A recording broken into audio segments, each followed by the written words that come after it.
গল্পের শুরুতেই জুংমিন নামের এক ছেলেকে দেখানো হয় যার এক পা নষ্ট হয়ে গিয়েছিল। তার মা একটি মাছের দোকানে কাজ করে। দেখা যায় তিনি বুবা হওয়ায় কার্ডের মধ্যে কমন বাক্যগুলো লিখে কাস্টমারদের সাথে কথা বলেন। মূলত জুংমিনের অবস্থা ইদানিং খুব খারাপ যাচ্ছিল।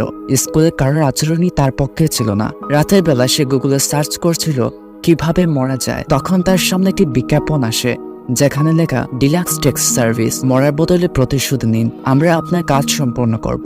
জুংমিন তাদের সাথে যোগাযোগ করে। ট্যাক্সি ড্রাইভার কোম্পানি থেকে ডংসলকে পাঠানো হয়। দেখা যায় ডংসল এসে জুংমিনকে বলে, তোমার সাথে যা যা হয়েছে সব বলো। জুংমিন জানায়, আমি সেজং নামের এক হাই স্কুলে ভর্তি হই। সেখানকার টিচার সব স্টুডেন্টদের সাথে আমাকে পরিচয় করিয়ে দেন। প্রথম ভালো চললেও খারাপ ছাত্ররা আমাকে ডিস্টার্ব করতে শুরু করে। তারা আমাকে বলে, তোর কাপড়ে মাছ বাজারের গন্ধ, তোর স্কুলে আসার দরকার নেই। তারা আমাকে সেদিন থেকে অপমান করতে শুরু করে। এমনকি স্কুলের বাহিরে আমাকে খারাপভাবে গালাগাল করে মারতে থাকে এবং সবাই আমার থেকে দূরত্ব বজায় রেখে চলতে শুরু করে। স্যারের কাছে অভিযোগ করেও কোনো ফল পেলাম না। প্রথম সপ্তাহ এভাবেই কাটলো। তারা তাদের উল্লাস আর মজা করার জন্য আমার কাছ থেকে টাকা নিত। এমনকি একদিন টাকা দেই নাই বলে আমাকে ধাক্কা দিয়ে মোটরসাইকেলের নিচে ফেলে দেয়। এতে আমার এক পা হারাই। পুলিশকে বিষয়টা বলেও কোনো ফল পাইনি। এক রাতে বাসায় ফিরে দেখি তারা আমার মাকে বোকা বানিয়ে আমার বন্ধু সেজে দাওয়াত খাচ্ছে। জুংমিনের দুর্বিষহ জীবনের বর্ণনা শুনে তাকে একটা খাম ধরিয়ে দেয় ডংসল। জুংমিন খাম থেকে একটা মেমোরি জাতীয় জিনিস কম্পিউটারে ঢুকিয়ে দেয়, যেখান থেকে একজন মহিলা বলছে, ব্লুবার ট্যাক্সি সার্ভিস বাছাই করার জন্য আপনাকে ধন্যবাদ। আপনার সুরক্ষা এবং সুবিধার জন্য আপনাকে কিছু নিয়ম বলছি। চুক্তি থাকা অবস্থায় কেবের মিটার চলমান থাকবে। সমস্ত ফি একসাথে কাজ শেষে দিতে হবে। একবার আমাদের সেবা গ্রহণ করলে আমাদের সেবা নিয়ে কারোর সাথে শেয়ার করতে পারবেন না। নিয়মগুলো মেনে চলার জন্য ধন্যবাদ। আপনি যদি প্রতিশোধ নিতে চান যারা আপনাকে কষ্ট দিয়েছে, তাহলে বাম দিকের নীল বোতামটি টিপুন। যদি বদলা না নিতে চান তাহলে লাল বোতামটি টিপুন। আপনার পছন্দটি নির্বাচন করুন। জুংমিন এই প্রতিশোধ নেওয়ার গেম খেলবে না ভেবে বাহিরের দিকে আসলে তার আবার সেই সময়টার কথা মনে পড়ে যায়। সে এক বুক কষ্ট নিয়ে নীল বোতামটি টিপ দেয়। দেখা যায় ট্যাক্সি ড্রাইভার ডংসল সে স্কুলে এসেছে। তাকে এই স্কুলে অসুস্থ শিক্ষকের অনুপস্থিতিতে এক সপ্তাহ রাখা হবে। একজন টিচার ডংসলকে বলেন, এখন আপনার 8 গণিত সাবজেক্ট। ডংসল খুব নার্ভাস হয়ে যায়। সে ট্যাক্সি ড্রাইভারদের তথ্য দিয়ে সহযোগিতা করা ইয়নের সাথে যোগাযোগ করে। ইয়ন বলে, মারা খাওয়ার সময় মারা খেতেই হয়, আপনাকে এখন গণিত পড়াতে হবে। একজন টিচার ডংসলকে ক্লাসরুমে নিয়েছেন। সব ছাত্রদের সাথে পরিচয় করিয়ে দেন। ডংসল তাদের বলে, যেহেতু আজকে আমার প্রথম ক্লাস, তাই আমি তোমাদের হাজিরা ডাকবো। দেখা যায় হাজিরা ডাকার সময় খারাপ 3জন ছাত্ররা ইয়াস স্যার বলতে দ্বিধা করে। ডংসল বলে, পরের বার একটু জুড়ে বলবে। একজন খারাপ স্টুডেন্ট মনে মনে বলে, একটু সময় দে, দেখিস কি করি। ডংসল যখন তাদের 3জনদের আরেকজনের নাম ডাকে, তখন ছেলেটি দাঁড়িয়ে বলে, বাহিরে একটু হাওয়া খেয়ে আসি। ডংসল বলে, এখন তো ক্লাস শেষ হয়নি। কিন্তু ছেলেটি জবাব না দিয়ে চলে যায়। ডংসল বাকি ছাত্রদের বলে, ঠিক আছে, তোমরা তো আছোই, এখন আমরা বীজগণিত পড়ব। ডংসল বীজগণিত দেখে ভড়কে যায় এবং বলে, ঠিক আছে, আমরা স্যার না আসা পর্যন্ত পূর্বের পড়া রিভিশন করব। ক্লাস শেষ করে ডংসল কফি খাওয়ার সময় 3জন দুষ্ট ছাত্ররা একটা ময়লা প্যাকেট ডংসলের উপর ছুঁড়ে মারে আর বলে, আমাদের একটু উপকার করবেন, আপনার কাছে সিগারেট হবে? ডংসল বলে, এগুলো টিচারের কাছে কেউ চায় না। তখন 3জনের আরেকজন এসে বলে, আপনি তো খণ্ডকালীন টিচার, এখনো আপনার কাছে কিছু পড়িনি। কথা শেষ করে সে তাদের আরেকজনকে জুড়ে থাপ্পড় দেয় এবং অভিনয়ের মতো ছেলেটি কাঁদতে কাঁদতে বলে, স্যার আমাকে মেরেছে, স্যার আমাকে মেরেছে।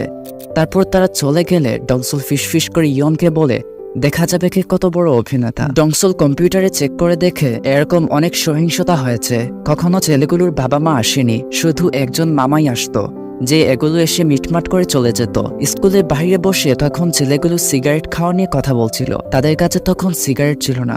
রাস্তার পাশে ময়লা কুড়ানো এক বৃদ্ধাকে তারা সিগারেট আনতে বলে। তিনি সিগারেট আনলে ছেলেগুলো তাকে একটা স্যুপ দিয়ে ধন্যবাদ জানায়, অথচ এই স্যুপের অর্ধেক সে একটু আগে খেয়েছে। এর পরের দৃশ্যে দেখানো হয় তারা একটা ছেলেকে বাথরুমে ভয় দেখাচ্ছিল, কারণ ছেলেটা তাদের ইদানিং ঠিক মতো টাকা দিচ্ছিল না। সে সময় সেখানে ডংসল চলে আসে এবং এটা সেটা দরকার বলে ছেলেটাকে নিয়ে যায়। 3টা ছেলের ভেতরেই তখন ডংসলকে শিক্ষা দেওয়ার ক্রোধ জ্বলে উঠছিল। দেখা যায় তারা বাসায় বসে কিভাবে স্যারকে শিক্ষা দেওয়া যায় সেটা নিয়ে কথা বলছিল। তাদের টিম লিডার সিয়ং বলে, আমার কাছে একটা বুদ্ধি আছে। এর পরের দিন সকালবেলা স্কুলে যাওয়ার সময় তাদের একজন বলে, কিরে, সেই সিগারেট এনে দেওয়া দাদিমাকে দেখছি না যে? তখন তাদের সামনে এক বৃদ্ধ এসে দাঁড়ায়। বৃদ্ধটির ভ্যান গাড়িতে এতগুলো সিগারেট দেখতে পেয়ে তারা অসম্ভব খুশি হয়ে যায় এবং তাকে টাকা দিয়ে বিদায় করে স্কুলের দিকে চলে আসে। দেখা যায় সিয়ং ডংসলকে বলছে, স্যার আপনাকে লাইব্রেরিতে কেউ একজন ডাকছে। ডংসল সেখানে চলে যায়। সেই সুযোগে তাদের দলের পাকা লেবুর মতো চেহারার ছেলেটি একটা খারাপ বই ডংসলের ব্যাগে ঢুকিয়ে দেয়। ডংসল লাইব্রেরিতে কাউকে না পেয়ে বাহিরে চলে আসে। তখনই সেখানকার এক মেয়ে নিজেকে অগোছালো করে বাহিরে আসে এবং কান্না করতে করতে মাটিতে লুটিয়ে পড়ে। সেখানকার একজন জিজ্ঞেস করে, কারা তোমার এই অবস্থা করেছে? মেয়েটি ডংসলের দিকে হাত উঁচু করে বলে, ওনার ব্যাগে আমার খারাপ ছবি আছে। ডংসল পুরোপুরি হতবাক হয়ে যায়। ডংসল এবং সেই মেয়েকে প্রিন্সিপালের রুমে নিয়ে যাওয়ার সময় সে তাদের দুইটা ছেলেকে চুপ টিপ দেয়। এই অবস্থায় ডংসলের এমন আচরণে ছেলে দুইটা পুরাই হতবাক হয়ে যায় এবং বলে, কি রে, ও গে নাকি? বিচারের সময় মেয়েটাকে বলা হয় সবকিছু বলতে। মেয়েটা জানায়, কিছু না, আমার শার্টের নিচে একটা পোকা ঢুকেছিল। তার কথা শুনে ম্যাডাম প্রচন্ড রেগে যান এবং দেখানো হয় পূর্বের ঘটনা। যখন সিয়ং ডংসলকে বাহিরে যাওয়ার সময় বলছিল, তিনি টেবিলে একটা ক্যামেরা রেখে যান। ওদিকে ভিডিও দেখে ইয়ন বলছিল, এসব জাউরা পোলাপানদের কি করা উচিত। তখন ট্যাক্সি সার্ভিস কোম্পানির দুই ভাই সেই স্কুলের পেছনে ছিল। সে ইয়নকে ব্যাপারটা বললে ইয়ন গাড়ি থেকে স্কুলের স্টুডেন্ট সেজে বের হয়। সবার আগে ডংসলের ব্যাগ থেকে বইটা সরিয়ে নেয়। দেখানো হয় সে সেই মেয়েটাকে প্রিন্সিপালের রুমে নিয়ে যাওয়ার সময় ইয়ন তাকে সিয়ং এর সাথে লাইব্রেরিতে কথা বলার ছবি দেখিয়ে বলে, দেখো কত অস্বস্তিকর ছবি, আমি তোমাকে যা বলবো তাই করবে। তারপর গল্পটা বাস্তবে চলে আসে। ম্যাডাম ডংসলকে বলছে, আমাকে মাফ করুন, আমি কিভাবে এমন ভুলাভালা চেহারার কাউকে ভুল বুঝতে পারলাম। সে তাকে দুপুরের খাবারের অফার করে। অপরদিকে প্রিন্সিপাল তিন ছেলেকে কর্কশ ভাষায় ডেকে নিয়ে যান। স্কুল শেষ করে তারা ফেরার সময় রাস্তায় কিছু জটলা দেখতে পায়। সেখানে সেই সিগারেট দেওয়া বৃদ্ধ লোককে পুলিশ ধরেছে এবং তার নিচে কিছু মাদকও ছিল।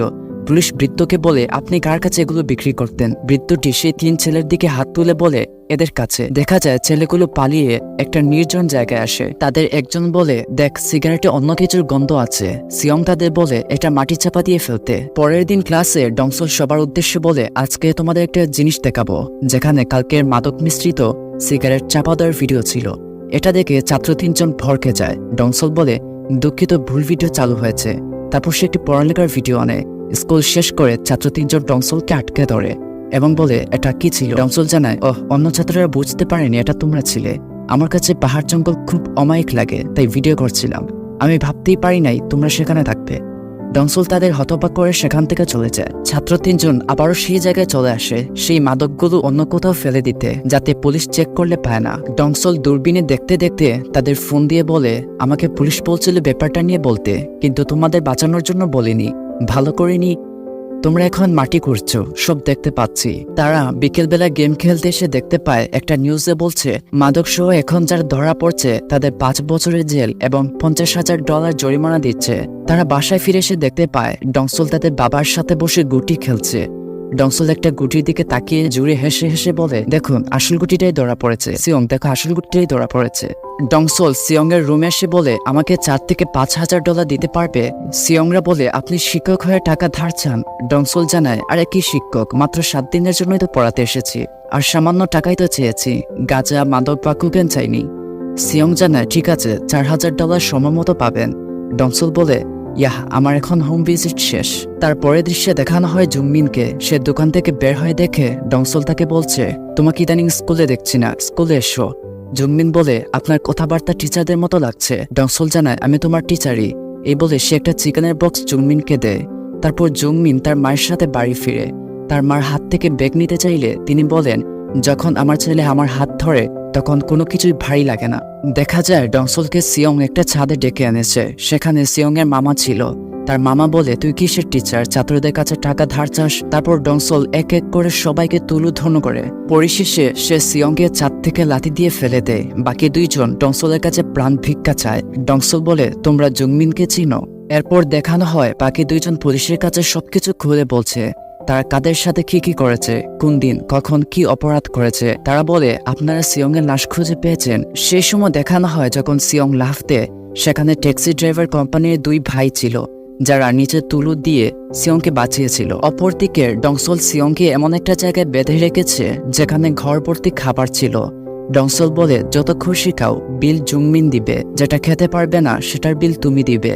তারপর সিয়ংকে একটা কাগজ দিয়ে বলে, তুমি স্কুল শেষ করে প্রতিদিন এখানে কাজ করবে, তার অর্ধেক টাকা তুমি দিবে জুংমিনকে, আর বাকি অর্ধেক তুমি নিবে। আর একটা কেক দিয়ে সিয়ংকে বলে, পুনর্জন্মের জন্য অভিনন্দন। একদম শেষ দৃশ্যে দেখানো হয় ট্যাক্সি ড্রাইভারদের প্রধান মিস্টার কিম এসেছেন জুংমিনের মায়ের কাছে। তিনি একটা কার্ড দিয়ে বলেন এই ফাউন্ডেশন এখন থেকে আপনার ছেলের পড়াশোনার দায়িত্ব নেবে।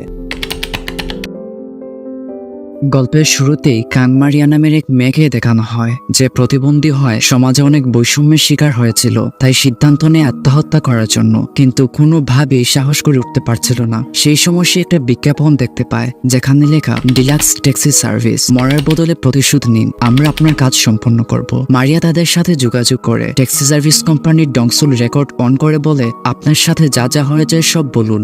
মারিয়া জানায় আমি এক অনাথ আশ্রমে বড় হই, যখন আমি প্রাপ্তবয়সে উপনীত হই তখন সেখানকার বাচ্চাদের ছেড়ে দূরে চলে যেতে মন খারাপ লাগছিল। আমার পরিচিত বলতে এক আন্টি ছিল যার নাম মিন আমাকে শহর থেকে দূরে এক ফ্যাক্টরিতে নিয়ে আসে। আসলে আমি চাইছিলাম কম্পিউটার টাইপের কিছু একটা কাজ করব, কারণ আমি ভালো কম্পিউটার চালাতে পারি, কিন্তু মিন আমাকে এই মাছের ফ্যাক্টরিতে ফেলে চলে যায়। যখন সেখানকার ম্যানেজার জমিও আমাকে বলে বড় কাপড় দিয়ে এভাবে মাছের আঁশ ছাড়াতে, আমি আসলে মাছ খুব ভয় পেতাম, আর আমার প্রথম মনে হয়েছিল বুঝিয়ে বললে তারা আমাকে অন্য কোনো কাজে ট্রান্সফার করবে। তখন সেখানকার কোম্পানির মালিক উক সাহেব চলে আসেন এবং হুট করে আমাকে মাছের পানিতে চুবিয়ে রাখেন। আসলে এটা আমার জন্য ছিল ভয়ঙ্কর পরিস্থিতি। সেই দিন তারা আমাকে একটা ড্রামের ভেতরে আটকে রাখেন, সেখানে অনেক বরফ দিয়েও রাখে এবং আমি পুরো রাত সেখানে ছিলাম। পরদিন জঙ্গু এবং উক সাহেব এসে আমাকে গরম পানি দিয়ে জাগান, আর সে জঙ্গুকে বলে দেখো আমি কত দয়ালু, এই ঠান্ডায় একজনকে গরম পানি দিয়ে সহযোগিতা করছি। সকাল হলে তারা আমাকে দিয়ে কাজ শুরু করায়, সেই মাছ থেকে আঁশ চালানোর কাজ। আসলে আমি অনেক দূর থেকে দূরে চলে যেতে চাইছিলাম, যেখানে তারা আমাকে খুঁজে পাবে না। মারিয়ার কথা শেষ হলে ডংসুল একটা জায়গায় গাড়ি থামিয়ে দেয় যেখানে একটা টিভির মতো জিনিস ছিল। মারিয়া দেখতে পায় টিভি থেকে একজন বলছে ডিলাক্স ট্যাক্সি সার্ভিসে আপনাকে স্বাগত, আমরা আপনার সুরক্ষা এবং সুবিধার জন্য কিছু নিয়ম বলে রাখি। কাজ সম্পূর্ণ হওয়ার পর আপনাকে পারিশ্রমিক দিতে হবে, আর একবার আমাদের সার্ভিস গ্রহণ করলে কারো কাছে বলতে পারবেন না। নিয়ম মেনে চলার জন্য ধন্যবাদ। এবার আপনাকে কষ্ট দেওয়া লোকের প্রতিশোধ নিতে চাইলে বাতিকের নীল বোতামটা টিপুন, প্রতিশোধ না নিতে চাইলে ডান দিকের লাল বোতামটা টিপুন। মারিয়ার তখন ফ্যাক্টরির কথা মনে পড়ে, সে খুবই মনের মধ্যে রাগ নিয়ে নীল বোতামটা টিপতে। তখন আমাদের দেখানো হয় ট্যাক্সি সার্ভিসের সবাই প্রস্তুত হচ্ছে। সমাজে তাদের ট্যাক্সি সার্ভিস নামে চিনলেও তাদের গোপন নাম হচ্ছে ব্লুবার্ড। তখন আমাদের ব্লুবার্ডে মোট 4 জন সদস্য দেখানো হয়, একজন ডংসুল, আরেকজন ইউন, আর বাকি 2 ভাই। 2 ভাইদের অভ্যাস হচ্ছে তারা ইঞ্জিনিয়ারিং করে নতুন নতুন জিনিস তৈরি করত। তাদের একজন নতুন একটা আইটেমের দিকে তাকিয়ে ডংসুলকে বলে এটার নাম সাজুয়া, আমরা এটা ট্যাক্সির সামনে রাখবো, এটার মাধ্যমে যে কোনো দেয়াল ভেঙে ফেলতে পারবো। তারপর তারা সহ তাদের বস মিস্টার কিম মিলে সেই আত্মহত্যা করতে যাওয়া মেয়েটার জবানবন্দি শুনে, যেটা ডংসুল পূর্বে রেকর্ড করেছিল। মিস্টার কিম জানান আমি এই ব্যাপারে খোঁজ নিয়েছি, সেই ফ্যাক্টরির মালিক উক এবং জংউ মিলে চালায়। ইয়ন তাদের বলে আমার একটা প্রশ্ন ছিল, সেখানকার কর্মচারীরা কেন পালিয়ে পুলিশদের জানাতে পারে না? মিস্টার কিম একজন পুলিশের ছবি ও আসামির বোর্ডে লাগিয়ে দেন। তারপর সেই পূর্বের কাহিনী দেখানো হয় যেখানে মারিয়া পালিয়ে যাওয়ার জন্য চেষ্টা করছিল, কিন্তু বাহিরে উকের নিজস্ব লোক ছিল। নিজের উপর অনেক ভরসা নিয়ে মারিয়া যখন ফ্যাক্টরির বাইরে আসলো তখন এক পুলিশের সাথে দেখা হয়। পুলিশ জানে কোনো সমস্যা হয়েছে। তারপর পুলিশটি মারিয়াকে তুলে নিয়ে আবারও ফ্যাক্টরিতে দিয়ে আসে। জঙ্গু তাকে আবারও সেই ড্রামের পানিতে চুবিয়ে রাখে, আর উক সেই পুলিশকে ধন্যবাদ জানায়। গল্পটা বাস্তবে চলে আসে। ইয়ন বলে এই প্রতিশোধের মিশনে যারা যোগ দিতে চায় তারা যেন হাত তুলে। দেখা যায় সবাই এই কেসটা নিয়ে খুবই সিরিয়াস। তারপরই তারা মিশনে নেমে পড়ে। তারা নিজেদের ছদ্মবেশ ধরে নেয়। 2 ভাই সেই ফ্যাক্টরির পাশে চিকেনের দোকান দেয়। তাদের চিকেনের গাড়ির পেছনেই একটা ছোট্ট জায়গায় ইয়ন তার কম্পিউটার নিয়ে বসে পড়ে। দেখা যায় 2 ভাইয়ের একজন জন্মকে বলছিল আমাদের নতুন দোকানের জন্য একটা চিকেন কিনলে 2টা ফ্রি। সেই দিন রাতেই জংউ তাদের দোকানের চিকেন অর্ডার দেয়।